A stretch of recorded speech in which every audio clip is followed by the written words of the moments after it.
109% 아르헨티나의 물가 상승률입니다. 최근 뉴스에서 아르헨티나의 미친 물가 상승률에 대하여 한 번쯤은 들어보셨을 텐데요. 자고 일어나면 화폐 가치가 떨어져 있어서 화폐가 녹는다라고 표현할 정도죠. 심지어 강도가 들었는데 아르헨티나 화폐인 페소를 주니까 이를 거부했다는 웃지 못할 이야기도 들립니다. 이거 실화입니다. 아르헨티나 물가 상승률은 만성적인 재정 적자로 이미 경제가 파탄난 상황에서 정부가 공공지출 등을 위한 통화량을 늘려온 탓이 크다는 것이 일반적인 분석이죠. 그런데 저는 여기서 한 가지 중요한 걸 말씀드리고 싶습니다. 우리 채널의 메시지 미래의 가난을 대비하는 바로 연금입니다. 사실 아르헨티나 연금이 한국의 연금보다 훨씬 수령액 비율이 높다는 건 알고 계셨나요? 지속적인 연금 제도를 개혁하던 아르헨티나, 그런 나라가 어쩌다 이렇게 된 걸까요? 그리고 정부를 믿고 연금을 부어왔던 아르헨티나의 노인들은 현재 어떤 상황이 되었을까요? 오늘의 스토크는 아르헨티나의 연금 제도와 현재 상황에 대해 설명하고 대비책을 한번 알아보고자 합니다. 안녕하세요. 저는 김영빈이고요. 미래의 가난에 대비하는 경제 이야기를 들려드립니다.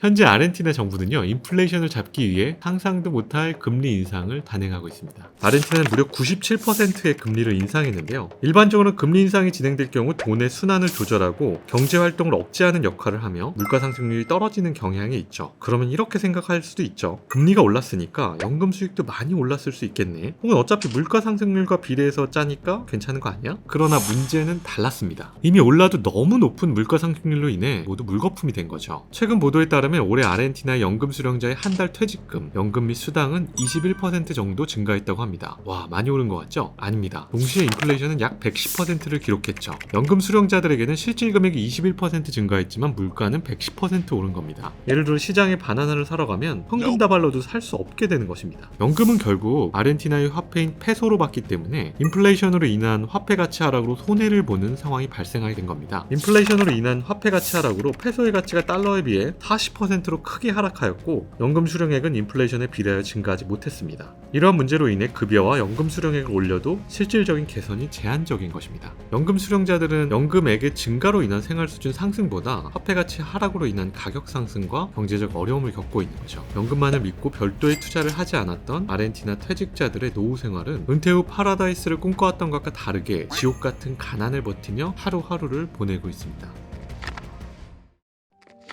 이런 아르헨티나의 연금 제도에도 사실 몇 가지 문제점이 존재합니다. 현재 아르헨티나의 연금 제도는요, 한국과 비교해 본다면 3배나 높은 연금 수령 비율을 가지고 있습니다. 단순히 금액이 3배인 것이 아니라 순연금 소득 대체율이 높다는 것인데요. 순연금 소득 대체율이란 은퇴 후 연금 수령액이 은퇴 전 소득을 어느 정도 대체하는지를 나타내는 지표입니다. 예를 들어 자신의 은퇴 전 생활비가 300만 원이라면 은퇴 후에는 100만 원 정도의 연금을 받는다면 약 30% 정도라고 보는 거죠. 이러한 순연금 소득 대체율이 아르헨티나는 한때 최대 무려 89%였습니다. 놀랍지 않나요? 아르헨티나에서는 은퇴 전 생활비가 300만 원이라면 은퇴 후에는 260만 원 정도의 연금을 받는 거죠. 아르헨티나는 다른 나라에 비교한다면 상당히 높은 순연금 대체율을 가지고 있는데요. 이 수치는 OECD 국가들과 비교해도 매우 높은 수치인데요. 2020년 기준으로 OECD 국가의 평균 대체율은 51.8%인 것을 보면 웬만한 선진국들보다도 훨씬 많다는 것을 알 수 있습니다. 참고로 한국의 경우 소득 대체율은 31.2% 정도인데 은퇴 전 생활비가 300만 원이라면 은퇴 후에는 100만 원으로 생활하는 거죠. 이는 아르헨티나에 은퇴한 사람들이 다른 여타 국가들의 은퇴한 사람들과 비교했을 때 상당한 금액의 연금을 수령할 수 있다는 것을 의미합니다. 그러다 보니 아르헨티나의 시민들은 자신들이 은퇴해도 은퇴 자금의 상당한 수준을 노후 생활의 경제적 안정성을 제공받았던 셈입니다. 89%의 높은 순연금 소득 대체율이 단순하게는 좋아 보이지만 장기적으로 본다면 재무적 안정성과 지속 가능성을 확보하기 위한 아르헨티나 정부의 특별한 노력이 필요한 상황입니다. 현재 아르헨티나는 재정적 어려움을 겪고 있고 IMF에 또다시 도움을 요청하고 있습니다. 벌써 이번이 22차례나 구제금융을 받은 상황인데요. 이런 국가의 신용도와 정치적 리스크가 증가하면서 총체적인 위기를 맞이하고 있는 겁니다. 따라서 정부의 재정지출 증가나 퍼주기식 연금제도 등에 대한 압박과 불확실성이 더 커지고 있는 상황이 된 거죠. 사실 아르헨티나는 1990년 이전까지 각 직업군별로 다양하고 복잡한 연금 제도를 운영하고 있었습니다. 그러나 이러한 제도는 보험료 납부액 대비 급여 수준이 지나치게 높아서 재정적인 적자를 야기하고 각 직업군 간의 공평성 문제를 발생시켰습니다. 이에 따라 1994년에 연금 개혁이 이루어지게 되었습니다. 94년부터 진행된 이 개혁은 2009년에 이르러서 모든 가입자들을 사회보험 제도로 편입시키는 것으로 일원화되었습니다. 따라서 아르헨티나는 과거의 복잡한 연금 제도를 단순화하고 모든 가입자들이 사회보험 제도에 통합되는 방향으로 연금 개혁을 진행한 것입니다.